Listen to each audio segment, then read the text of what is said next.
Wabarakatuh. Siang ini kita ngebahas tentang rentenir. Apa itu sih rentenir? Rentenir itu suatu usaha yang menaikkan uang, menaikkan bunga. Bagaimana hukumnya? Di hukum agama itu jelas riba, artinya tidak boleh. Di hukum negara ada pendapat yang bilang itu perdata, ada pendapat yang bilang bahwa itu pidana. Dikatakan pidana, jelas dia membungakan uang, dia tidak kebiasaan tidak memakai badan hukum.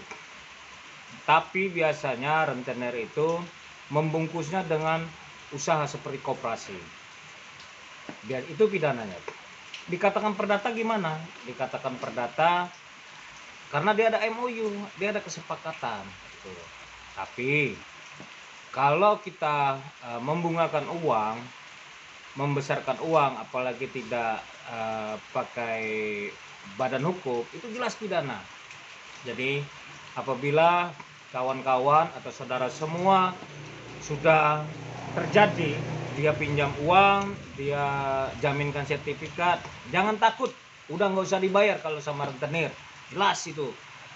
Bagaimana caranya kalau rentenir menyita? Bagaimana kalau rentenir datang mau sita rumah atau sita kendaraan? Lawan. Kenapa saya bilang begitu? Yang dapat menyita itu hanya pengadilan. Harus ada penetapan pengadilan. Kalau tidak ada penetapan tidak bisa sembarang, tidak semudah itu menyita barang. Jadi nggak usah bayar. Bagaimana caranya supaya dapat lagi sertifikat kita atau mobil kita yang sudah diambil sama dia? Kalau dia ada unsur pidana, pemaksaan, kekerasan, lapor pidana. Jelas itu. Apapun bentuknya, kepolisian melarang. Bukan kepolisian negara kita Indonesia melindungi. Tidak ada kekerasan, tidak ada pemaksaan. Itu jelas ada pidananya.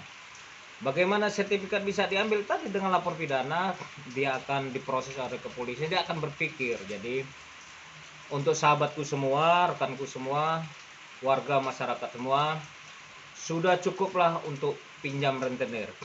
Sudah cukuplah pinjam uang yang membunga-bungakan. Itu di dalam hukum agama dosa, di hukum negara juga tidak diperbolehkan.